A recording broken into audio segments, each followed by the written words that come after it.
Hey Trojans, today we want to help you get started with technology at DGN. This presentation is brought to you by me, and I'm Miss Baba, Mrs. Scott, and Mrs. Siegert, and we are your DGN librarians. We are going to get you ready to go on many systems and programs in this video, so just work alongside with me and you will be ready to go for your classes. The first thing I want to bring to your attention is the District 99 Acceptable Use Policy. Now, every time you log into the network or you log into your Chromebook, you're going to click OK right away. And that is you saying that you accept to abide by the Acceptable Use Policy. Now, there's three important things in this that I want you to know. The first is that whenever you are on the network, on your Chromebook or on another device, you should be using the network for school business. And that should be in support of your education.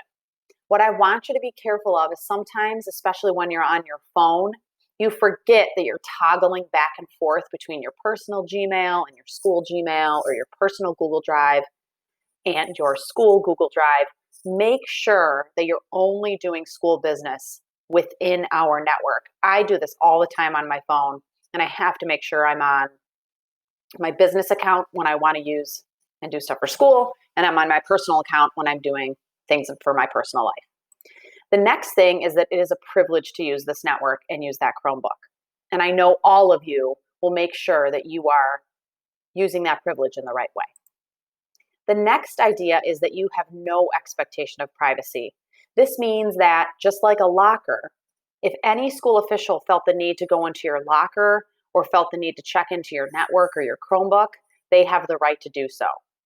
So be aware of that whenever you're on the network. Now, most of you are logged in right now, if not all of you. But what I want you to remember is that your username is a combination of the first letter of your first name, the first three letters of your last name, the date on which you were born, and the last two digits of your ID number. Now, when you logged in for the first time, this was your initial password. You have to change this initial password if you haven't done so yet, although you should have had to. But just in case, make sure you change from this North-ID hashtag to your own password that must be 12 characters long. Your email address will be your username at csd99.org. Now what I want you to do is at the bottom of this slide, you will see a URL. I want you to pause this tutorial. I want you to type that URL into a new tab and watch a really funny video about secure passwords. So go ahead and pause right now, and when you're finished, restart the tutorial. Okay, welcome back. Now, this is a funny reminder about password security, and many of you have already created passwords. So what I want you to do is consider what you made your password, and if it's something you've told someone else already, or it's maybe not strong enough, make sure you change that password. Please do not share your password with anyone, and figure out a way to remember it. So save it maybe in the Notes app on your phone, or in any of the other password apps that you can get. Now, for Chromebook Basics, many of you will know this because many of our middle schools and junior highs use Chromebooks. However, here are some basics for you. One piece of information that's really important from this slide is to be sure that you charge your Chromebook every night. You often will not be able to find a power outlet in a lot of our classrooms, so you're going to want to make sure that your Chromebook is charged, or there will be power outlets and everyone will need them. So let's make sure that Chromebook is charged to start school every single day. The second thing is you cannot print from your Chromebooks at school. You can print at home, and those printing directions are on the library website. Now, all of you are logged into the Wi-Fi most likely, but if you ever get kicked off of the Wi-Fi for some reason, what you want to do is log back in by choosing the D99 Chrome network. Then for your identity, you're going to put in your school username, and you're going to add in your password. You want to leave all the other information that is there as it is, and then choose connect. What I also want you to do is make sure, and you can pause the video if you want to right now, make sure when you open a Google browser that you see a bookmark that'll look sort of like the one you see right here. If you do not see a bookmarks bar, what I want you to do is click the settings button, click bookmarks, and check to show your bookmarks bar. You will notice that there is a csd99.org bookmark folder already loaded on your bookmarks bar. And this is going to help you access sites that students often use in the quickest way possible. One of the sites that you're going to see in that csd99.org bookmarks folder is Home Access Center.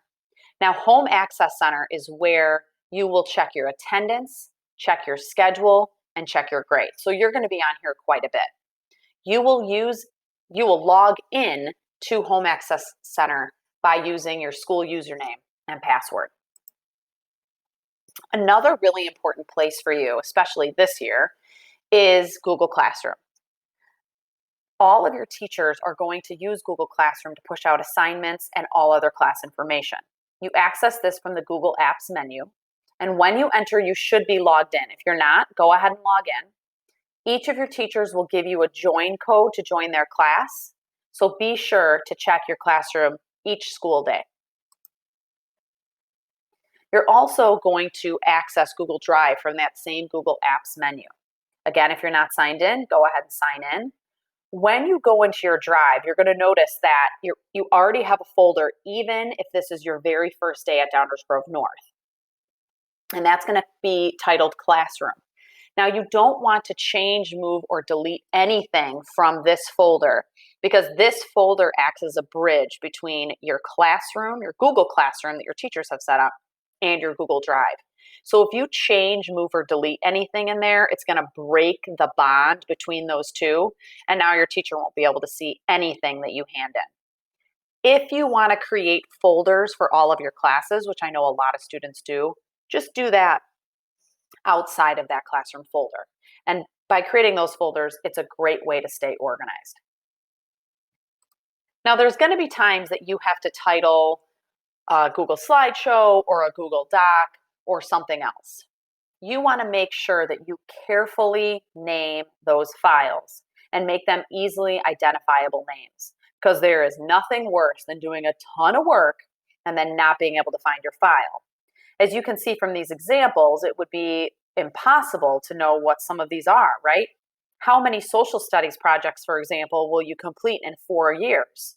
But you will be able to identify and find your world religions Christianity project a lot easier than social studies project. So be careful when you are naming files so that you can find some things later.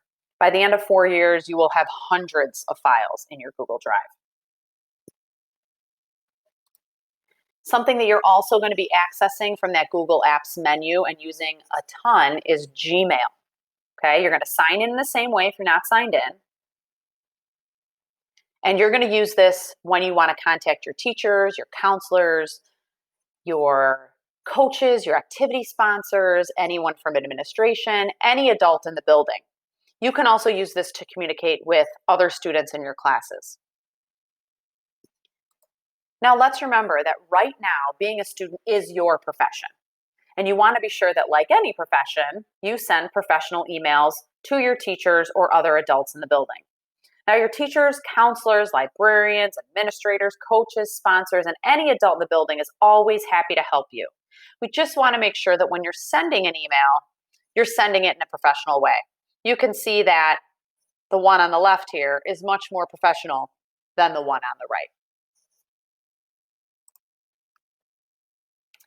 Okay, so now you're going to surf the web with us. This is what I want you to do. I want you to pause this video now and follow steps 1 through 5. Once you have completed steps 1 through 5, you can restart this video so you can see the questions that we want you to answer on the next slide. So go ahead and follow steps 1 through 5. Okay, great job. So these are the 3 questions that we want you to answer. So pause the video again and go ahead and answer these questions. You might want to write down the answer somewhere because you're going to need them in a minute.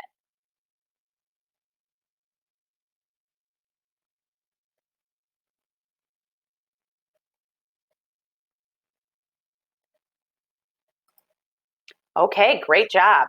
We have one more task for you. What I want you to do again is pause your video and follow steps 1 through 4. When you have completed steps 1 through 4, restart the video so that you can see the next set of questions. All right, great job. So here are the 3 questions that we want you to answer. Now again, you might want to write these down because you will need them in just a minute.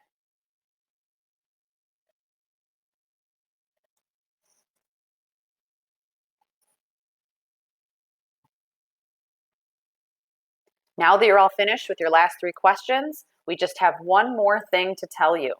If you ever need help, the tech department and the librarians are always here when you have questions. You can contact tech for network and Chromebook issues using the email address that you see, or you can visit the tech department, which is located outside of the library in the hallway. To contact a librarian, you can send questions to our email, dgnlibrary@csd99.org, or you can email any of the 3 of us directly, or you can access our chat during our office hours and during school hours, both hybrid and remote, and we will respond to you right away. If there is a question that any of us cannot answer, we will make sure to send you to the person who can. Thanks for joining us today in our tutorial, DGN Trojans. Have a great rest of your day.